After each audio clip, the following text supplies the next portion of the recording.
My name is Len, and this is an exploration of one of the contradictions in our society. Our society contradicts itself in many ways, one of which is when something we see every day is considered taboo. When you do a search on YouTube for words like fat, obese, weight, etc., you get two kinds of results. Women who look like this, modeling for their fans. Some of them do it for a living. Some are just ordinary women who have admirers because they can't see women like this on TV.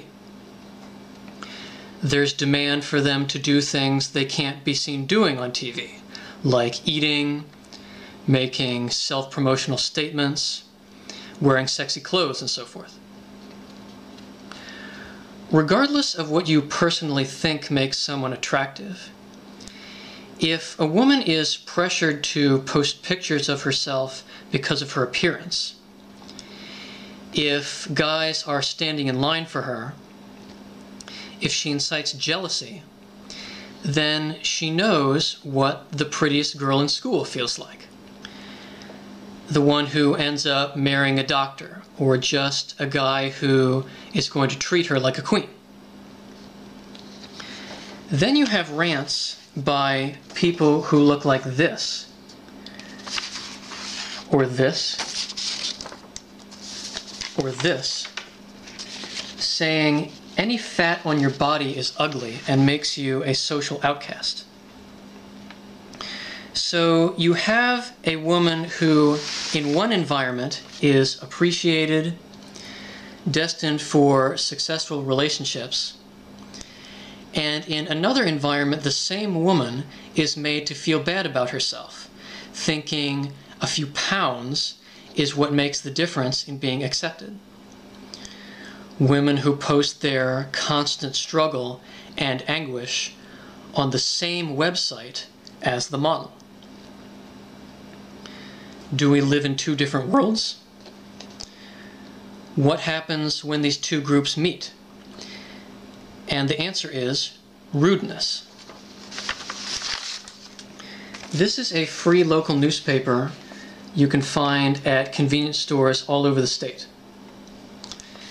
There is a columnist who writes lighthearted humor who wrote an article complaining about the fact that she has to see fat people wherever she goes, and how she can't stand the sight of them anymore. There were more fat jokes per sentence than you'd expect to find in a middle school locker room. I wrote to this publication, took the time to explain why this is unacceptable to print, and was told they don't take submissions, even though there are 4 editorialists on staff.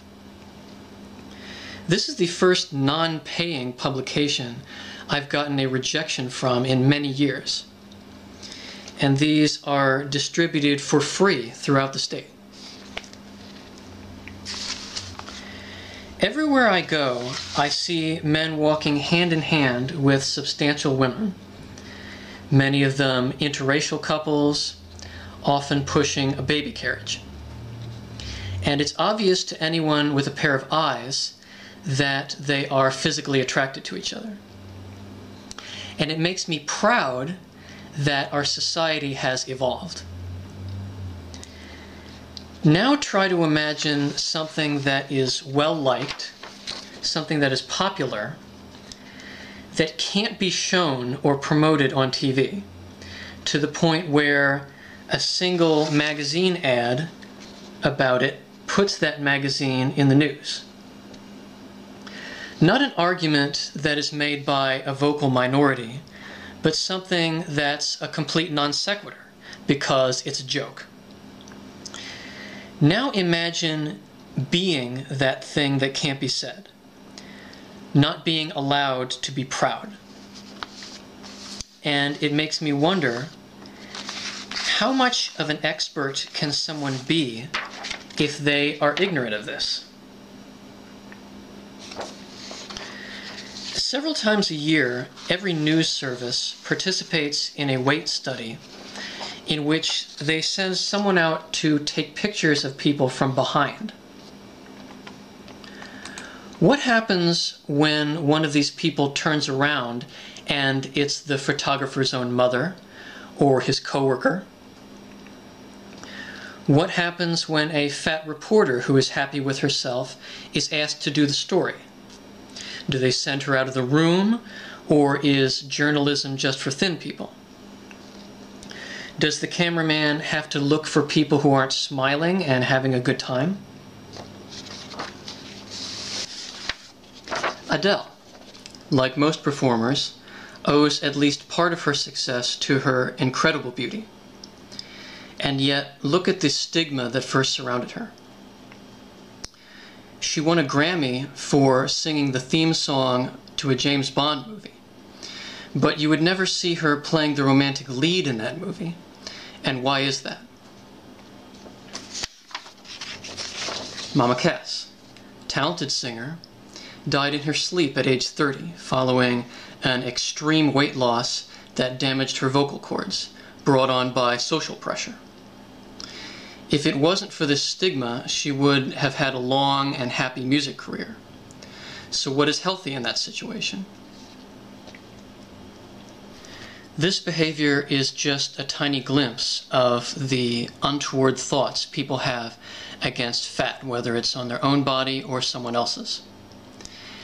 And it's not just things you'd expect rude people to say. It's people who claim to be your friends, and those who put on airs of trying to help people, but under this veil of civility, secretly despise other people's appearance, so much so that they can't accept that it's there or that people are happy with it. There are even situations where people think it's acceptable to insult someone they admire. Whenever a fat politician has a shot at the White House, veteran reporters with a high standard of excellence start inserting jokes into the broadcast as if there's a medical reason for doing it. How do they know he's not happy with himself? If someone who insults people publicly is convinced they are doing the world a service, doesn't it stand to reason that everyone who thinks this way is misguided? Melissa McCarthy, beautiful woman, has chosen roles for herself that provide the most business for her career, which is zany, wild-haired characters with outrageous lines and a lot of physical comedy, as if she has to compensate for something that keeps her from getting serious roles. She was on Entertainment Tonight doing a modeling shoot, a very positive experience. And then at the end of the story, the skinny news model says, and by the way, she knows she has a weight problem and is struggling to get healthy. A woman who is just paid to model clothes tailor-made for her. I've noticed that fat reporters and actresses are required to make health-supportive statements as a condition of their employment, as if their employers are afraid that by seeing a fat person, people will get the wrong idea that they are proudly representing. This raises the question, how do you cast certain roles if the actor is constantly pressured to lose weight? The answer, unfortunately, is they want no fatties on TV at all. They want them eliminated. So what all this influence has in common is that it comes from a group of outsiders who represent an ever-shrinking corner of society.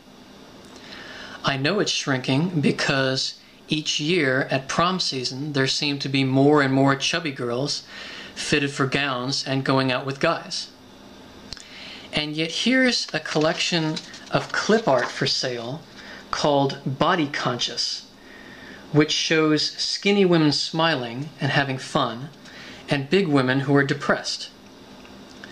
not exactly reality or how big people think of themselves, unless we're talking about a token fat person you might see on a commercial who can say their experience is firsthand, but their view of themselves comes from athletic people and they're probably miserable. Let's take a look at some of the more common justifications for this behavior. It has long been supposed that black women are much more accepted for their weight than white women. Here is a student who wrote as her college thesis that the myth that large black women are proud and strong must be abolished, that black women who are above a certain weight should be singled out by their peers and pressured to diet until there are no more of them.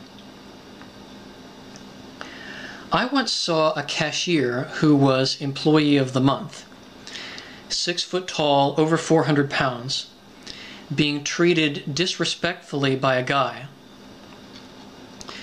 She forced him up against some lockers with her body, and the look on his face was like watching a streak of yellow rush up his spine. Big women are strong, and they have pride. The most common justification for this behavior is health. Whenever fat porn is posted, some loser writes, "Dude, that's unhealthy," as if he's a medical student looking at porn between assignments. Women will break up with a guy who likes them so they can get healthy, and conversations are nipped in the bud whenever the subject comes up, which raises the question, what is health? Is it a fitness instructor who comes up to a happy couple and says, "Stop this. This isn't right. You should base your relationships on things that give me a purpose"? Do the pillars of one science exist only as a segue for another science? Is it something you're supposed to give up your self-esteem and feed your insecurities in order to get? Or is it something like this? Doctors prejudging people's health by their appearance the moment they walk in the door is a problem that's been around a long time. In one case, there was a doctor who was sued for telling his patient if she didn't lose weight, she would never get a man. And now there's this commercial. "Hey fatso, if only you could see what I see. Don't you have mirrors at home?" Is health superficial? I think most of these people would say health is whatever you need to live your life to the fullest. People enjoy doing things, so you should embrace a lifestyle that gives you more time to do them and be with the person you love. So you should trust the ambassadors of this message.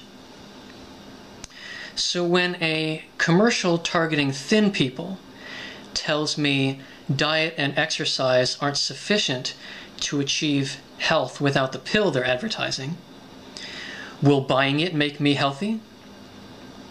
Is health something invisible you can't get unless money changes hands? I have always found weight studies and research to be subjective.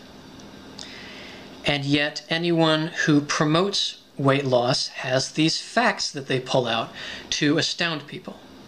Like, the heart has to work this % harder for each square inch of body mass.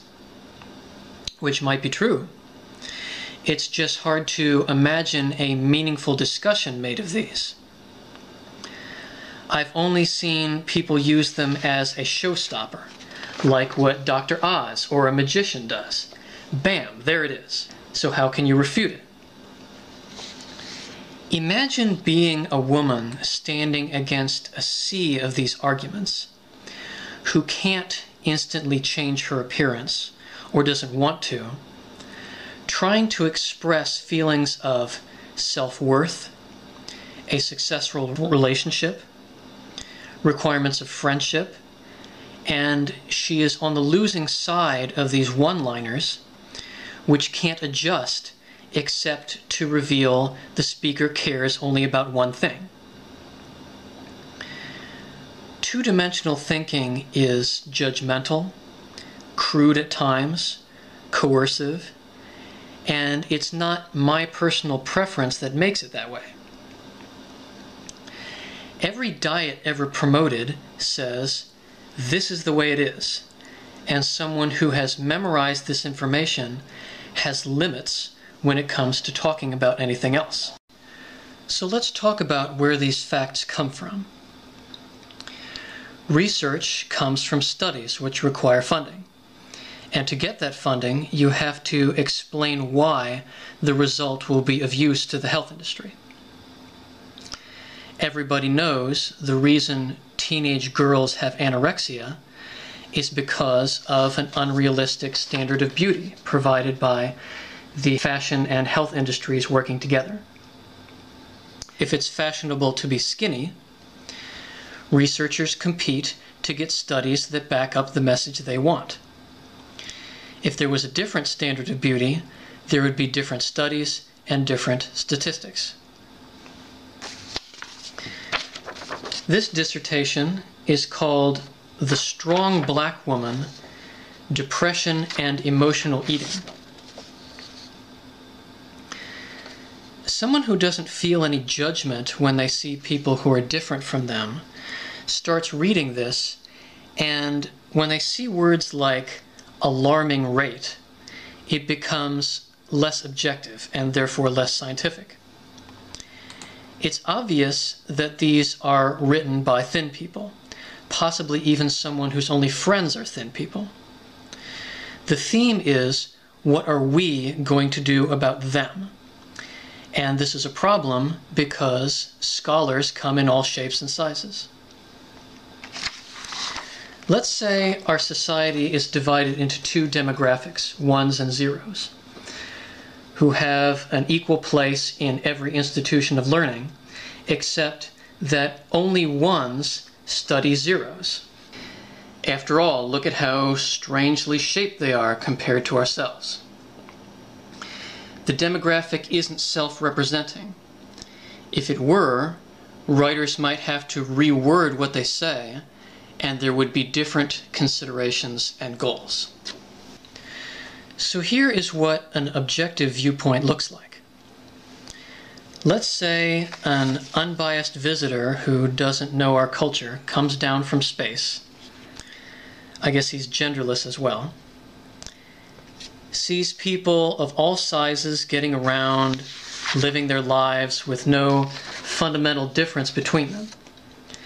He sees young people eating what they want with no ill effects, getting together, having babies. Whether they have one eye or one leg, it makes no difference because they're in the prime of life. Our society could just as easily focus on the reproductive years as the cradle of health, with old age seen as the culprit. The definition of a friend or lover could be someone who doesn't want you to change. Instead, he sees a middle-aged woman who thinks it is her weight that is keeping her from finding a mate in her post-reproductive years. He sees people lining up to audition for The Biggest Loser, where people who weigh 400 pounds plus are expected to be able to endure a brutal regimen on the basis that they are unhealthy. Someone has to explain to him that being fat prevents you from doing things. Not these things, obviously. And that in our culture, school kids are singled out because what will happen to them 40 years down the road makes them unhealthy now, as if they were trees and that is their harvest time. And yet no one in our society fights back. McDonald's, powerful multinational company, that isn't in the business of making people healthy is criticized, and what do?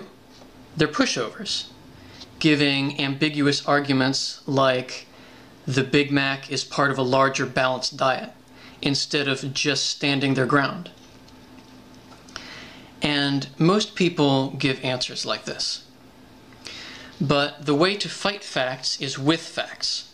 Par exemple, if you think something is attractive and your partner agrees, then you have all the marks of a model relationship. It's easy to find each other. Somebody likes you the way you already are. It's consistent. A relationship between two yo-yo dieters is not. Someone who spent half their life packing on the pounds and then half their life trying to lose it all is going to have a hard time with the dating game at any stage of this transformation.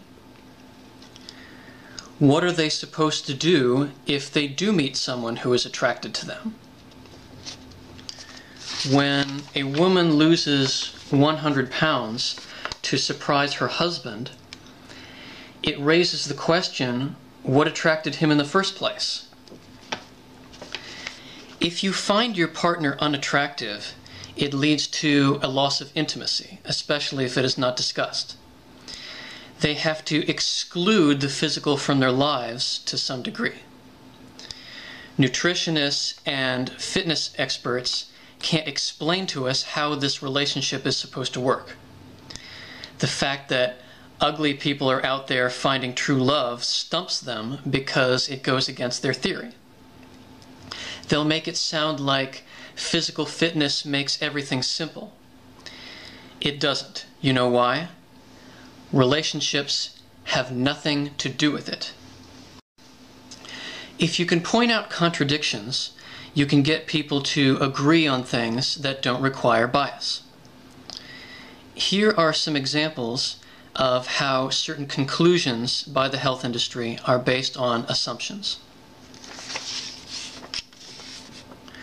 Assumption number 1. Being fat comes from a lack of willpower. Because in their right minds, everyone wants to look the same. Is that true? This commercial shows people unable to enjoy their meals because they're wondering if they've had enough. Is that what you really see in a restaurant? Or do you see contented people enjoying their food? Do they seem uncertain about it? Assumption number 2. Fat interferes with attractiveness. If you've had a hard time with relationships and social situations, it's not a result of being in a hateful environment. It's not because people are judgmental and petty.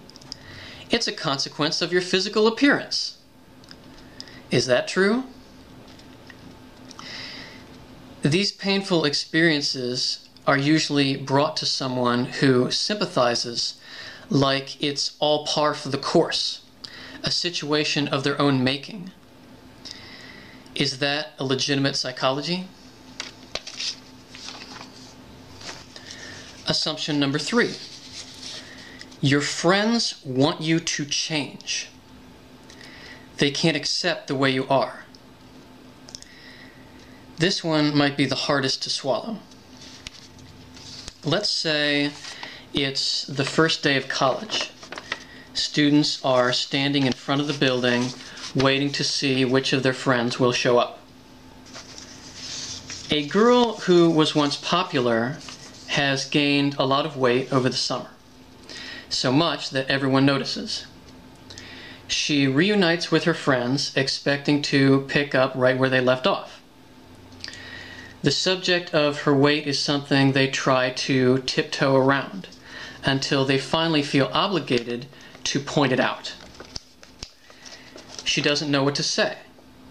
They concede that a change in her lifestyle would allow her to participate in the things they have in mind, and offer to help her as a condition of being friends with them. after a few excruciating minutes in the gym, she decides this is not for her and refuses to lose weight out of a feeling of self-worth and self-preservation. She makes new friends who don't judge her by her appearance and turns the head of a young man. One of the skinny girls sees them together and thinks, I wish that was me. These scenarios aren't just for people to say, well, yeah, but. If you're going to speak strictly about something, then you have to explain it. In a world where fat is attractive and desirable, is it a sign of a lack of willpower? Is self-esteem something you achieve by changing your physical appearance to what is considered acceptable? Without these things, where does that leave their argument? In the case where the woman sued her doctor for rudeness, medical correspondents on the news said his delivery should have been different. It's the way he put it that was wrong. You see Dr. Oz and Dr. Phil parodied for their eccentricities, but medical professionals don't generally speak against them because they're no different from them. It's not just rude, it's incorrect. If someone's job or personal crusade requires them to promote a certain lifestyle and thinking with everything they say, how likely is it that they too will be overheard at some cocktail party one day and reveal their medical opinion is compromised? For someone who promotes weight loss to prove to me they are objective, they would have to explain the fact that bullying and hatred and discrimination lead people to get bariatric surgery. But they can't take responsibility for such behavior because it serves their cause. And if bigotry disappeared, it would be self-defeating. I don't usually watch weight loss videos, but in preparing this spiel, I've noticed a common MO that they have. They take a woman who is no different from women who consider themselves attractive, bombard them with statistics, then make them feel bad about themselves and watch the reaction. Then they make her feel that they are on her side, that they sympathize, enterprising on her personal vulnerabilities. I was astonished to hear a cardiologist say at the sight of someone, "What could we possibly do?"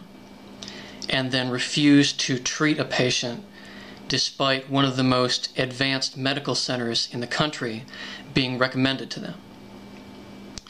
This doctor was an older man, so I thought, if we both live longer than you, what is the merit of your opinion? If the face of America is changing, it would occur to these people that rudeness may put them out of business, because if their job was at stake, I think they would say what they're really thinking. But they get away with it because there is no opposition. You don't hear the science that goes against it because it's off message. I would encourage you to read the book What's Wrong with Fat by Abigail Sagai. I've posted some questions below to help the viewer advance this discussion. If you think you can address all of them and therefore have a comprehensive argument, I'd encourage you to post a video yourself or send it by email or the discussion boards. Vive les grâces!